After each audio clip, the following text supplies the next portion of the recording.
Valendo então, pessoal.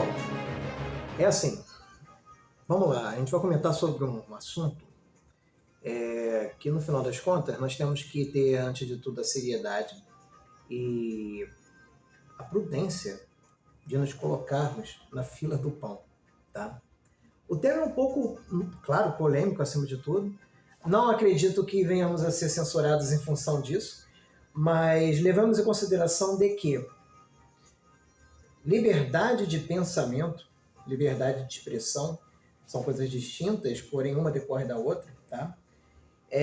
Sem termos jurídicos, mas imagine você da seguinte forma: liberdade de expressão é o exercício da sua liberdade de pensamento, ok? A nossa Constituição, também em termos gerais, ela é a nossa lei maior. Se é a lei maior, para todos os efeitos hierárquicos, nada está acima dela, pelo menos juridicamente falando, ok? De toda sorte, o que ocorre? Se na nossa Constituição, que é a lei maior, está prevista como um direito fundamental seu, através das suas garantias fundamentais, que são instrumentos juridicamente relevantes, seja por ação popular, seja por mandato de segurança, até mesmo a depender das circunstâncias habeas corpus, habeas data, sem sombra de dúvida, e outros instrumentos que não têm fundamento estritamente constitucional, mas têm fundamento logo na nossa legislação, para os órgãos de funções essenciais de justiça ser legitimados para tanto como ação civil pública, dentre outros fatores. Tudo isso para resguardar, no final das contas, o seu direito de poder ter uma liberdade de pensamento. Pensar de forma livre. Eu sou cristão. Eu sou anarcocapitalista. Eu sou satanista. Pois é, estranho, mas liberdade de pensamento é isso. Inclusive para mentir. Pois é. Não, mas veja bem, Ada. Mentir, tá? Não pode ser um direito porque, antes de tudo, ele viola princípios éticos e morais, sem sombra de dúvidas, tá?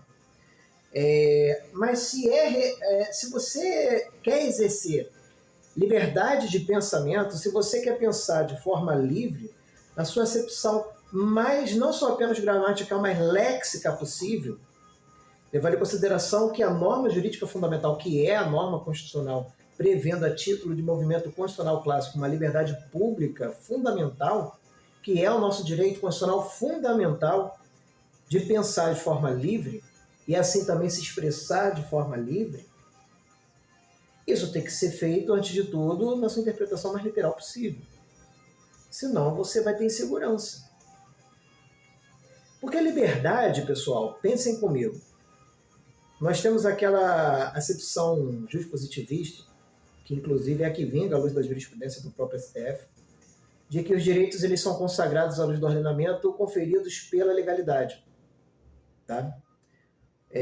Você não podendo, mesmo com base no princípio da legalidade geral, tá? Previsto no inciso 2º do artigo 5º da Constituição, que você não é obrigado a fazer ou deixar de fazer algo, senão em virtude de lei.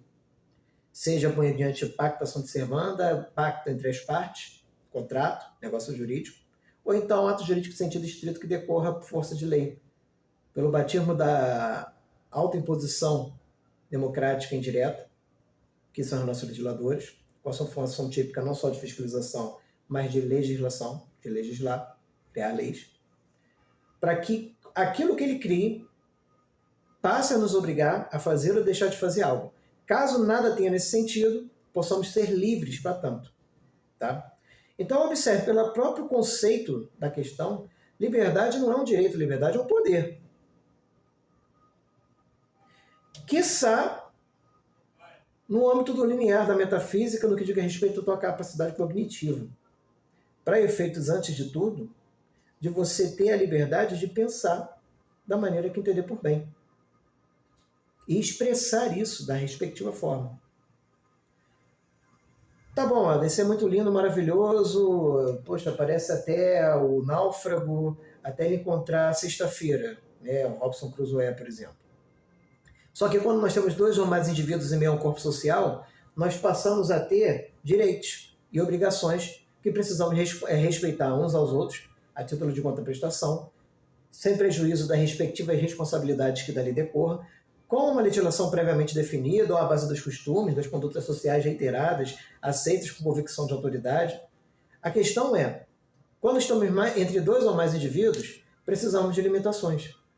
Sim, limitações essas que decorrem de uma organização política e administrativa de um ente soberano que tem por primazia, que tem por finalidade, resguardar esses interesses, que é a entidade estatal. A iniciativa empírica mais bem-sucedida de toda a história humana. Tanto é que desde as antiguidades, até depender das circunstâncias, até do pré-dilúvio, você tem a figura estatal responsável pelos caminhos da nação, pelos caminhos do corpo social como um todo, em prol, em busca e resguardo do bem comum. Só que, tanto é que ele detém da tutela jurisdicional, da atividade executiva e da atividade logocêntrica, como os desdobramentos, tanto no cenário interno, sem prejuízo da sua projeção internacional, respectivamente característicos do exercício da sua soberania estatal, tá? Com base nos seus próprios atos de governo, atos de império. Acompanhe comigo. Então, nesse sentido, eu estou tentando fazer uma projeção aqui a mais leiga possível, ok? Nesse sentido, essa organização política e administrativa que limita o meu poder de ser livre. E ele assim o limita, definindo ele como um direito limitado pela própria natureza social do corpo que coexistimos de forma agregada, definindo aquilo como um direito meu, inclusive a liberdade de pensamento e a de expressão, consequentemente, né? Que vem, na verdade, o termo liberdade de expressão ele não é endêmico do ordenamento jurídico brasileiro, né, na nossa doutrina.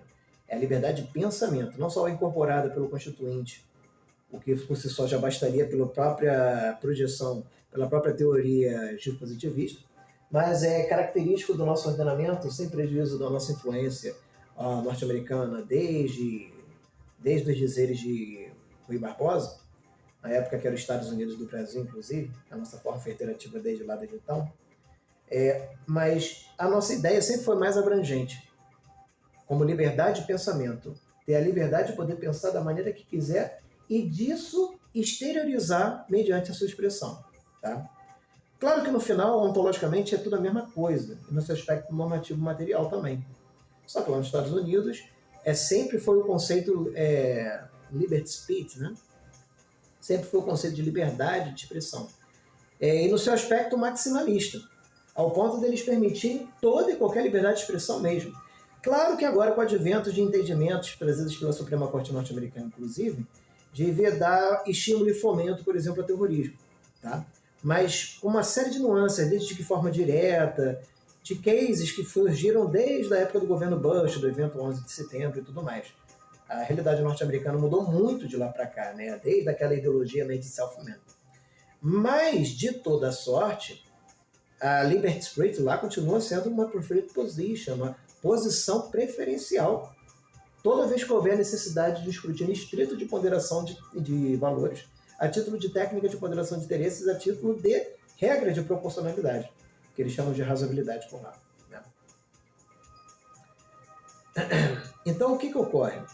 Sendo que essa dicotomia, razoabilidade e proporcionalidade, além de não ter relevância prática, também nós temos que levar em consideração de que, no final das contas, uma veda absurdos e a outra veda excessos. No aspecto, respectivamente, subjetivo e objetivo, razoabilidade e proporcionalidade. Os administrativos parecem conceitualmente mais adequados, seguros de si quando afirmam nesse sentido, da qual me alinho também. Mas, ainda continuando, só para vocês terem uma noção, e municiando vocês de alguns conceitos para enriquecer um pouco o nosso diálogo, pensar de forma livre, em essência, na verdade, né, é um direito negativo, porque, na verdade, ele só é concebido como um direito pela necessidade do corpo social o limitar por meio de ato de império do governo do Estado, que tem por referência, que tem por finalidade a manutenção do governo da situação de poder do local. E o ordenamento jurídico se presta para essa manutenção não só lícita, legal, mas legítima também para tanto. com base na teoria dispositivista, a razão pela qual reconhece isso como um direito, inclusive fundamental seu. Mas, em verdade, na sua ontologia, ela é um poder. E quando você passa a ter esse poder tolhido, limitado, pela necessidade de coexistir com outros, tá?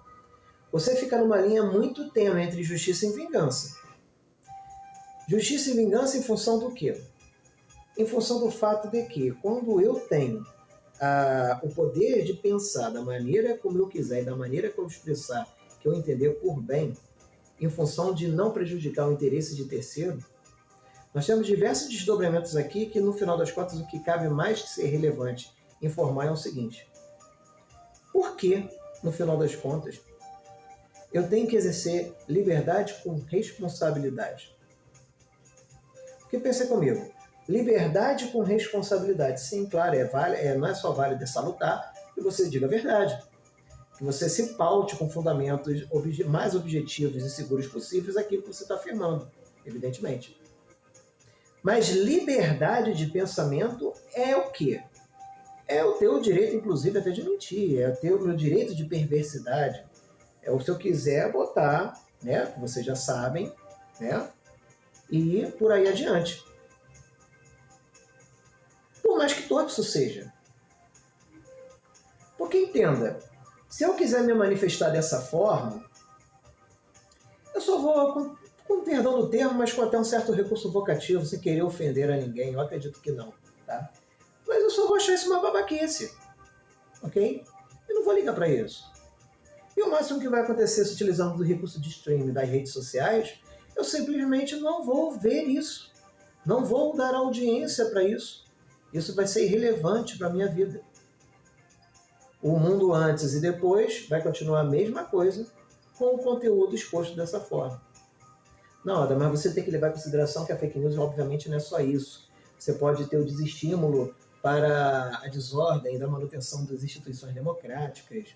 O caso do Daniel Silveira, que estava fazendo uma live com o intuito, evidentemente, não só de enaltecer aquilo que nós poderíamos tirar de ruim da ditadura militar, como até estimulando para que houvesse um golpe com a derrubada da instituição do STF, etc. e tal. E olha só, liberdade de pensamento, dizendo, olha, não concordo com fulano de tal, eu não gosto dele.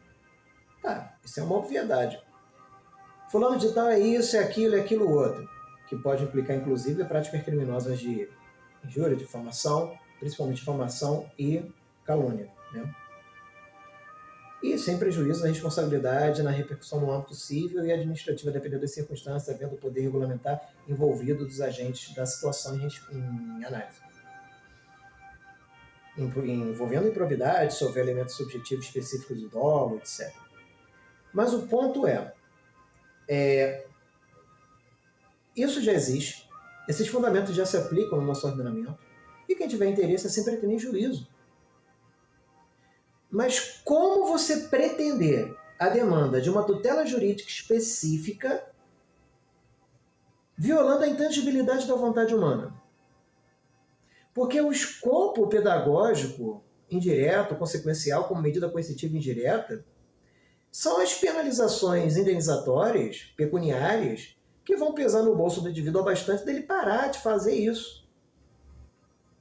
Mas uma ordem, uma tutela jurídica específica, provisória, inibitória, para mandar o cara parar de fazer isso, para mandar o cara publicar uma desculpa, para mandar o cara tirar a publicação dele.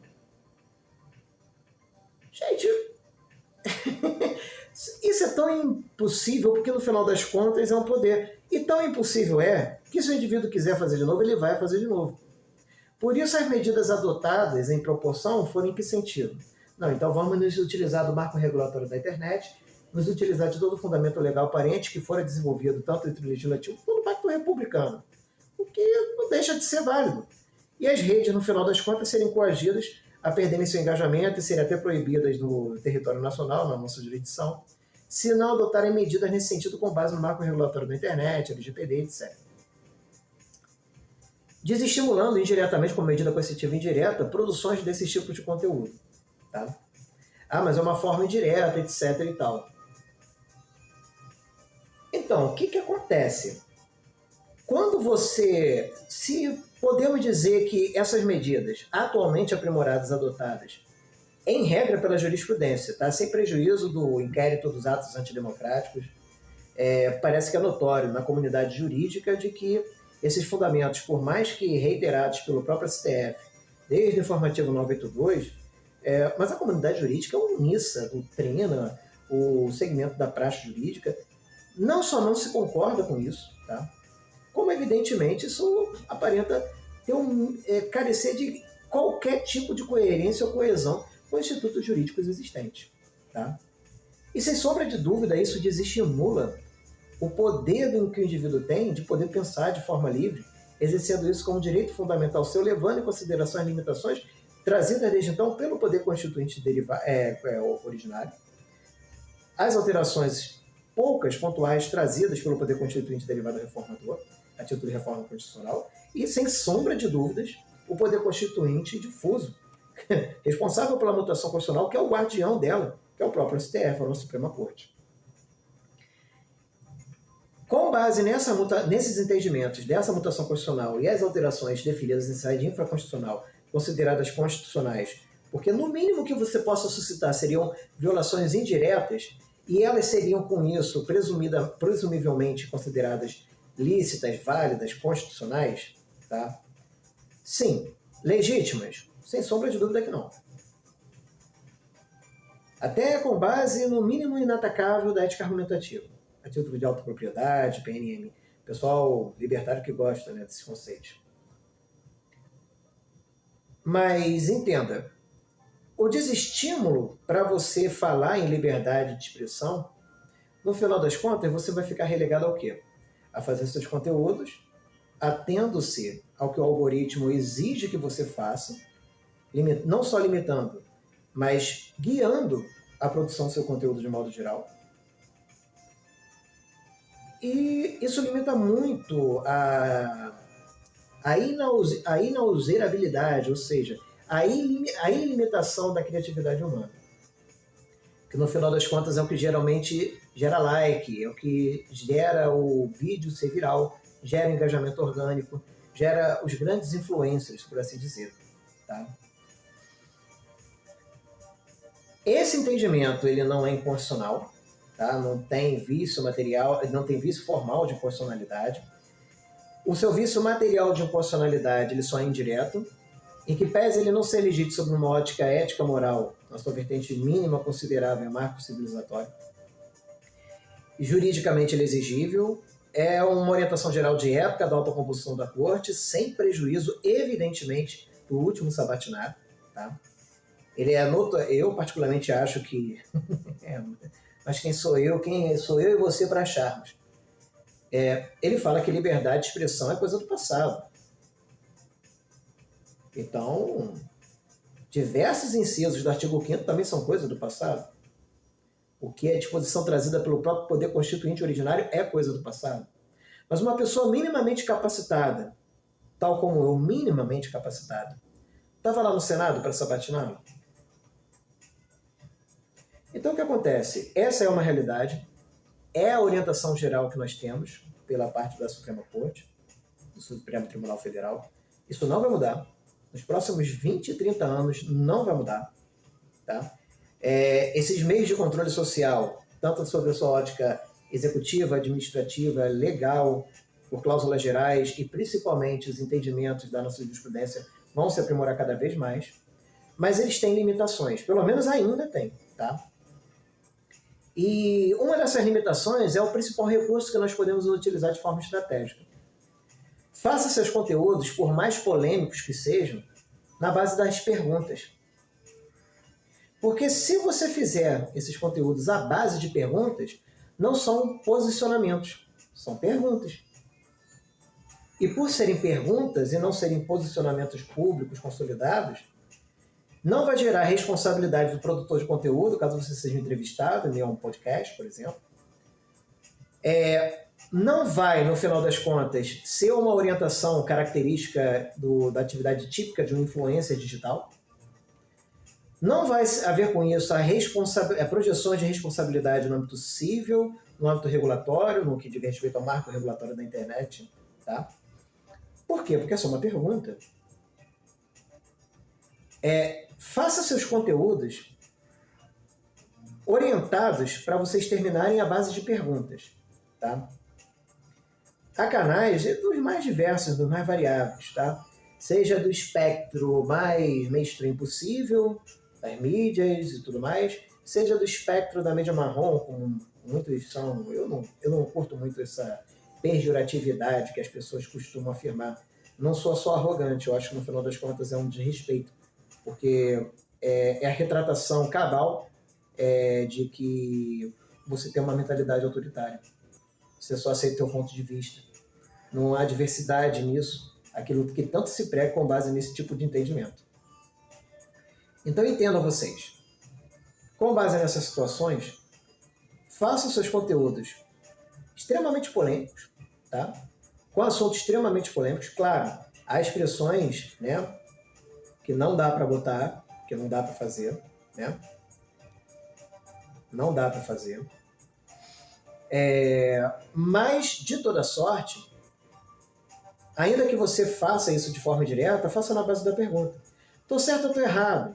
Tem um canal, Renato Moedas, acho que é o nome, ele costuma fazer muito isso. Ele tem um conhecimento extremamente vasto, pelo menos empírico, e ele é um cara extremamente formado, inclusive, fala de assuntos extremamente polêmicos. Mas os conteúdos dele nunca caem. Por quê? Porque no final ele sempre fala, tô certo ou tô errado. Ele é soteropolitano, né? Ele é da Bahia. E ele sempre faz isso. Ele é muito cauteloso, não tá de bobeira. Tô certo ou tô errado? É isso? Será que é isso? É apenas uma pergunta. Tem um outro canal, até religioso, Afonso Ciência Natural, Ciência de Verdade, acho que é isso. Bem mídia marrom, sabe assim, ninguém vê. Os conteúdos dele são extremamente polêmicos, mas nunca cai. Por quê? Porque ele sempre bota na base de pergunta. Então, com base nessas experiências, eu compartilho com você esse conteúdo e fiquemos combinados da seguinte forma, para todos os fins. Faça seus conteúdos o mais polêmico possível, mas faça a base de perguntas. Ou eu estaria errado falando isso? Certo, pessoal? Que tal fazermos dessa forma? Que tal pensarmos dessa maneira? Que tal assim? Deu o seu joinha, né? Vamos utilizar aquelas frases de efeito. Curta nossos vídeos, curta o nosso canal, compartilhe nosso conteúdo. Então é isso, pessoal. Pense dessa forma. Ou eu estaria errado? Vamos nessa, pessoal. Faça seus conteúdos à base de perguntas, ok? Isso é que é o mais importante. Um grande abraço a todos, fiquem com Deus e até mais.